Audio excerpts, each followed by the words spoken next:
So let's see how crazy things can get here. 50 some odd stories up. It's a long way down, both figuratively and literally, to the lower bracket. Oh, Kenny, give me more of that. Next up, he's gonna get. Ooh. Oh no, it was Nexus kill. Okay. Sometimes they look way too crisp, but let's, what the heck, talk about it. We have Astralis getting completely ripped apart from behind here. This is an enormous amount of space being created. I mean, almost even if Glaive dies at this point, he's done a lot, but he even gets a kill. Let's see if he can cut anybody else out of the equation. Aminek's gonna tuck to the close corner. Glaive's still right there, uncontested, and slowly but surely, we have Astralis also working up from the B ramp. There is another player where Glaive just died. Aminek upgrades, but Magisk takes the place of Glaive and delivers another couple. Separated Device and Dupree working both on B this time around, so want to see if the game plan has evolved coming out of 2020 for their T rounds. But the way that Dupree put it was like, sometimes you feel like the map is just kind of random, whether it works or not. And I think after like looking at why for them, it's just because they rely on just like an individual to open up one side of the map or the other, and then they feed off of that energy. But tactically, they don't really just go into full executes. It's really just about grinding out that map control, forcing an engagement, and then trying to take the 5v4 into an execute later on. But not really ever just skipping that part. It's just too easy to eat the B nades and the A nades to do anything all too quickly on this map. They could just walk into this B site. They're completely free. Nothing will stop them whatsoever. Aminek, hell, I mean, he's playing not even on construction, but the middle side of the sandbags. So all of this can be taken at zero cost. They go for the Molotov to just make sure that this close wooden wall is clear. Dupree boosts up and over, expecting maybe some sort of presence, but maybe G2 can scramble their way back over fast enough. It feels to me like this is just going to transition into the immediate save.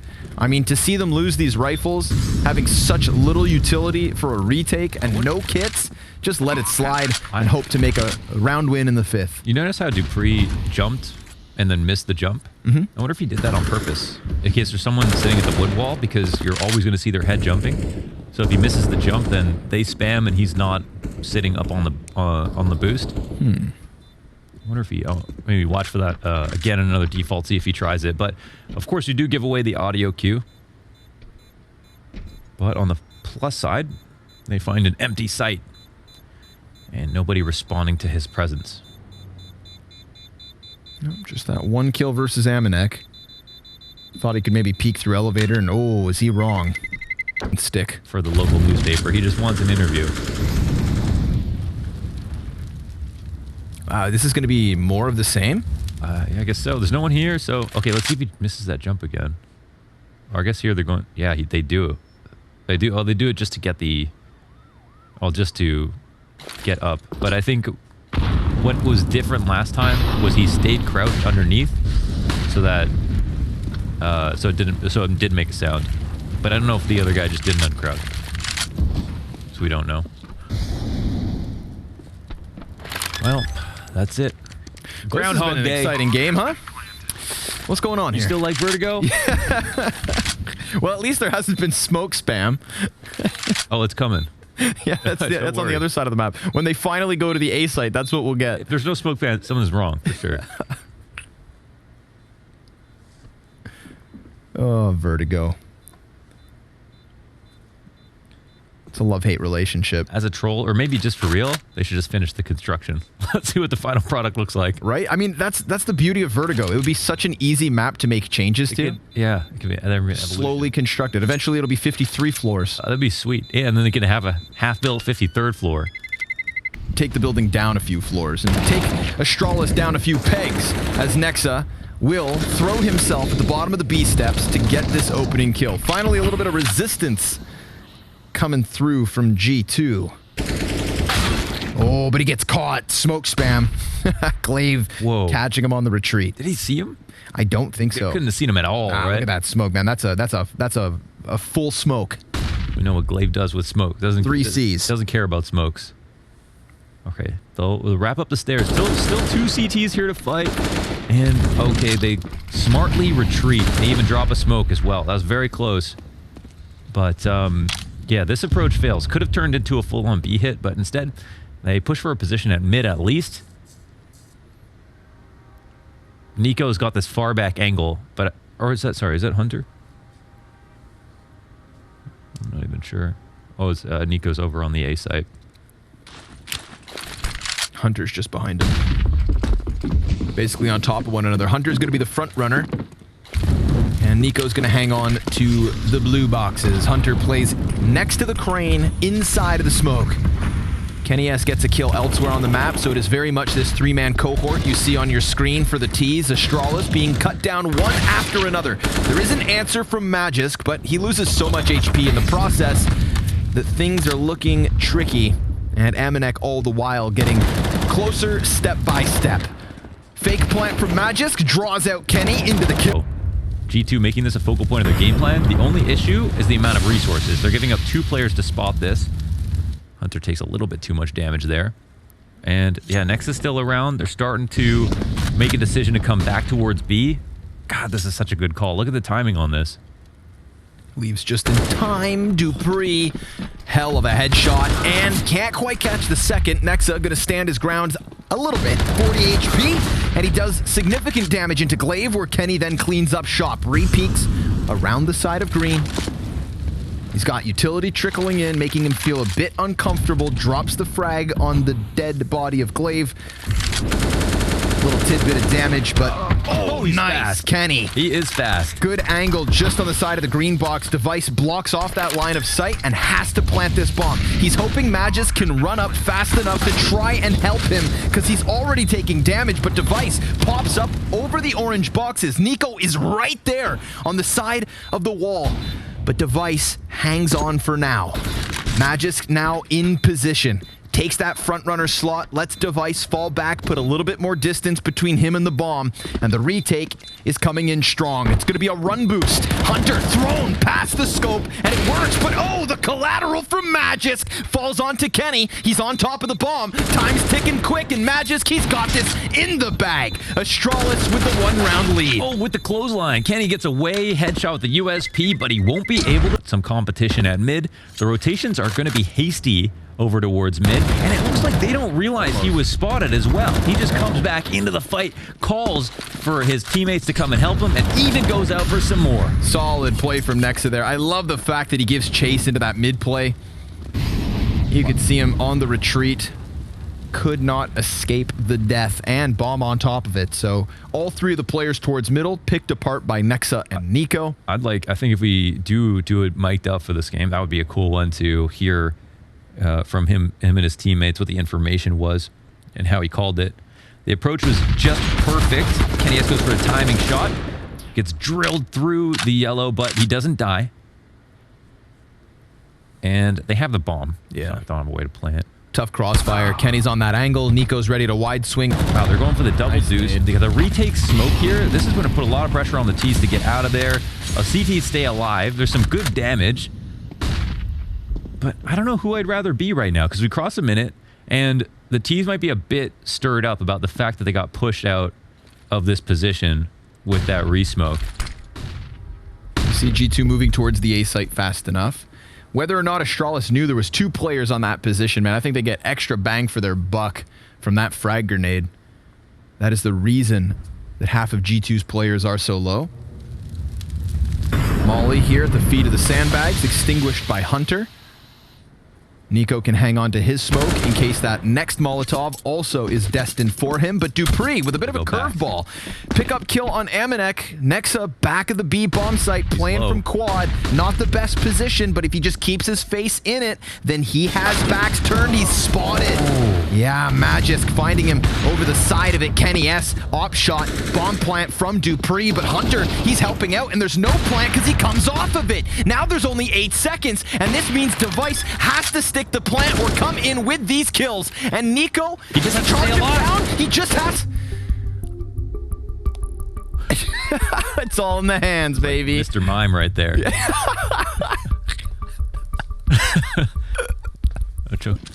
Speak of the devil. Looking to work those magic fingers. Kenny. Ooh, pressured from both sides. Don't tell me the pistols prevail. They've got Mac 10s and an AK in the mix, and sure enough, things working out. Hunter gonna shave one off in middle. Man advantage here for Astralis and a bomb plant on this B site. But Amanek, his position unknown, and he doubles into it. Both Zipix and Glaive taken out of it, and he already has an understanding that Dupree's cut off. That Molotov guarantees them a defuse if they just jump on it. They don't even stick. They should be. They're so confident it's the A ramp. Plus, that smoke is going to expire. Do not let Dupree back into this round. No way. Now he's going to stick it. He gets the defuse through in the end, but this far. And, I mean, the fact that he can control this long line at mid all by himself is a little bit scary for Astralis, but finally, he'll get taken out, no kill, and it's Device to do it. The Hitman. Been a contract out on Niko in this series. Finally, it's been fulfilled. And Kenny S. sometimes looked uncomfortable on Vertigo, honestly. I think early days Vertigo, he was amazing. Yeah. See if he can have some impact here. Ooh, looking very uncomfortable for some reason. Ooh, because they're shooting him through the walls. I think he really kind of crafted some of the early CT peaks down ramp, right? He had some nasty angles, but then everybody learned them, and it kind of fell out of favor. It's tough to start peeking around that short shelf as well. Got to get into the combat opping. What do you think are in these backpacks? Look at all these guys got backpacks, Launders. Explosives. Explosives. And money. Molly's popping on the B site. We're right back to where the T side started. Empty B sites. Even in the 4v5 with guns, there is nobody here to stop Astralis. Still, I think there's definitely still going to attempt, though. Here, yeah, I had a great shot. That's the bomb down. And they... Okay, yeah, they come in from the wrong direction. There's Amanek on the other side, I believe. Nexa dies on the flank. Amanek now coming in. And he wins his duel straight up. Big trade frag. 3v2 and this threat that just looms over their head from the flight. Okay.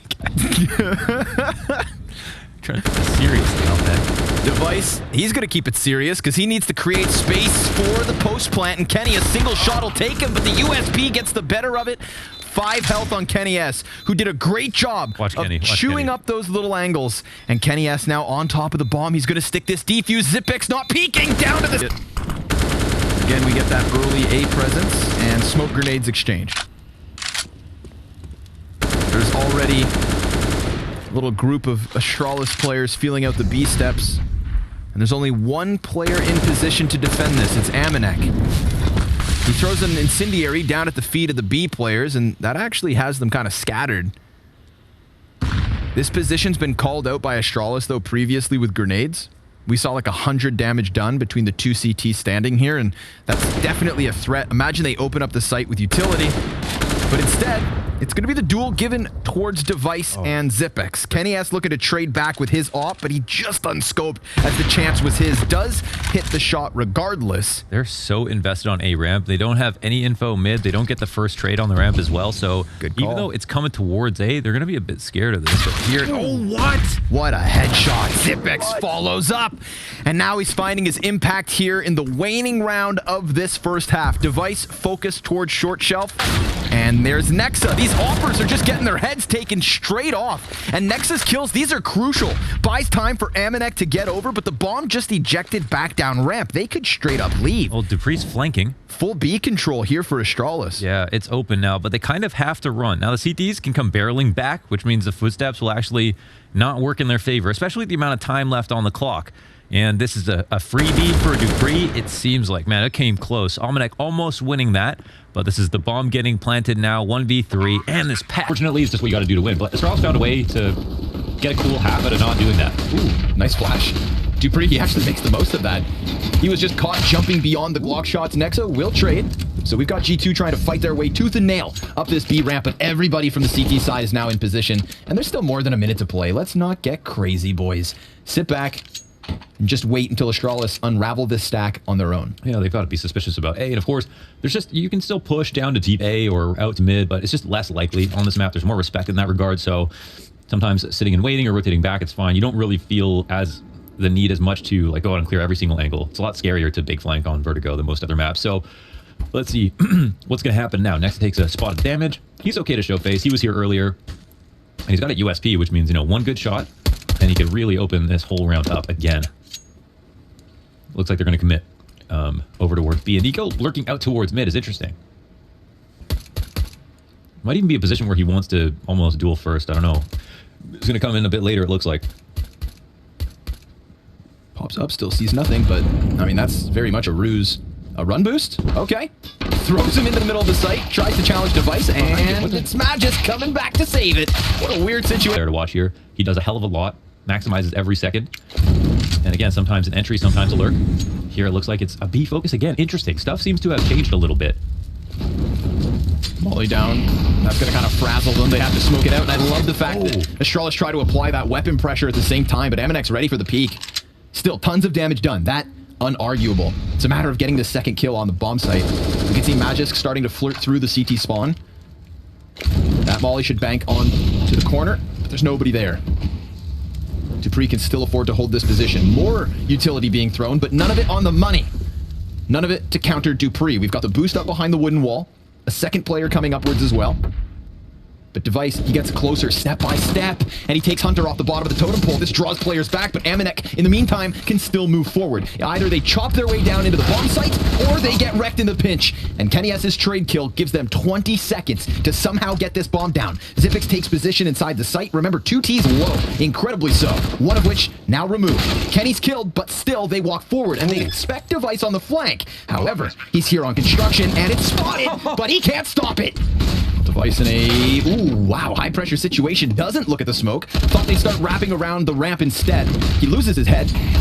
And G2 with a man advantage. Gonna try to keep up the heat here. Use this moment for what it is. Because it all unfolds so fast, the rotates weren't quite in position. And now we get more of the same. A fast A play. And a 5v3 to boot for G2. Glaive's going to extend out from the back of the site. And dupreeh, well, he's applying pressure on the flank. Can't manage to get himself a second. Still low health for 2 of the 3 on G2's side. They look a little bit messy in this post plant. There's some holes here. Everybody's kind of overlapping on the same positions, and that means Magisk and Glaive can kind of walk in. This takes attention away from them, and now Glaive can come in. 2 of 3 down. There's not enough time. Maybe if he's very hope here for G2 to actually potentially be able to close this out. Wow. Device 2 rifle rounds in a row, dead in the exact same position up there at Henny. Blind through smoke. The headshot connects. Temporarily takes down the cannon, but Magisk gets his hands on it, so that's only Xyp9x now with the deagle. Still, that was such a freebie. Cost them barely any utility. No health taken from G2 for the man advantage, and all the time in the world here as well to work. Hunter the front runner. Magisk getting the better of him. Swinging the big green. But G2 not going to let him die in vain. Still taking steps towards the A site. We do have Xyp9x behind sandbags, and he has a smoke grenade in case they Molotov him out, but I wonder if they throw it. So I imagine they even try to jump up into the sandbags. There's no way they're going to forget about this, right? You'd think not. There it is. Now, he could just buy some time, and he is. The smoke goes down eventually. Xyp9x 4 HP, backs turn. Xyp9x starts hitting shots, and he's given a bigger chance. He dives back into the cover of the smoke. But Amanek, he's done a great job of clearing the bomb site in the meantime. Okay, this is where niko needs to hold this. They need to communicate and corroborate, right? Here, they know that the player's locked down. They need to secure the bomb with the other one, have him covered. Oh, they're not covering with either, exposing himself to the sandbags. 1v1. Yeah, and it's just high level of play from everybody in the server. You know, Hunter's a bit of an outlier, but all of Astralis popping off. This is very much the whole package. And dupreeh is going to be taking his position down at the base of B. Gets them as they come around the corner. Significant damage, but no kill for dupreeh.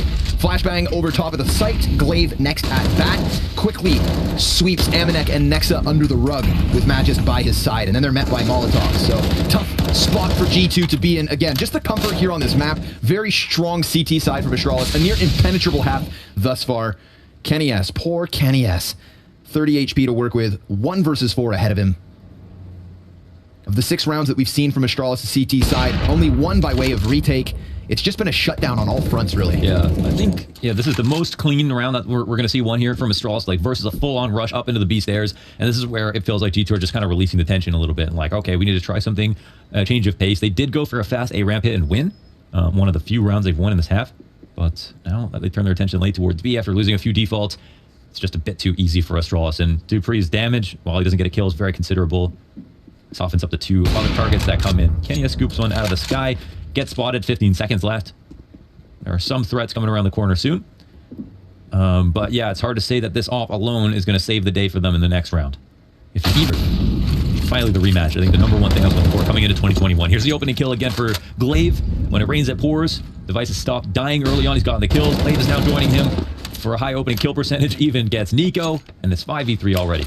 Yeah, 8 T rounds from Astralis in the first half, and now what has been a near impenetrable defense. Flawless stuff coming out of them yet again. This is just G2 getting outclassed on a map that Astralis figured they had their number on, and they were absolutely correct.